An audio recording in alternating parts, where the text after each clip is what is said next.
જે કે છે મયંક રાઠોડ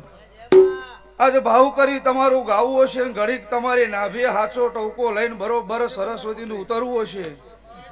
આ વેળા સમયે બરોબર કદાચ હવ ગોહિલ પરિવારની હાચી જેના લખું મારું મેલડીનું વેન છે ભાઈ લ્યો મફતભાઈ આજના બરોબર કદાચ કણિકામાં તમારા નોમનો ખવડાયેલો હશે મહેનત આખા ગોહિલ પરિવારની છે ભાઈ અને હાઈટ ઘરની આબરૂ ના રાખું મારું મેલડીનું વેન છે ભાઈ લ્યો ભગત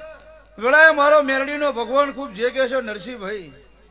અને વેળાએ બરોબર જેટલી વસ્તી વટે ગોમથી 12 ગોમથી આવી છે મયંક ભુવાજી એ હવની લાજ ના રાખું મારું ગોડી મેલડીનું અરે ડીગા વેળાએ મારો ભગવાન જે કહેતો છે ઘડી કઈ બરોબર મારી વખડી વિહારે મેલી હશે ભાઈ અને ઘડીક મારી શેણી વખડીથી હેન્દુરે રથલો જોડીને મફત ભુવા જો બરોબર કદાચ આજ તમારી ગોહેલની ટેકરીએ ધોણવા ઉતરી હશે તો ખોડિયાર કને જેનું જેટલું બાકી છે એટલું પૂરું ના કરાવું મારું મેલડીનું વેન છે ભાઈ આજની બરોબર પહેરાયેલી પાઘડીમાં મફત ભાઈ કદાચ દુનિયામાં જગતમાં પહેલી વાર પાઘડી પહેરી છે મયંક ભુવાજી અને પાઘડી ભાઈ નેચે મેળવેલો તમારી આબરૂ કોઈના ચરણોમાં મૂકવા દો મારું નામ વખરી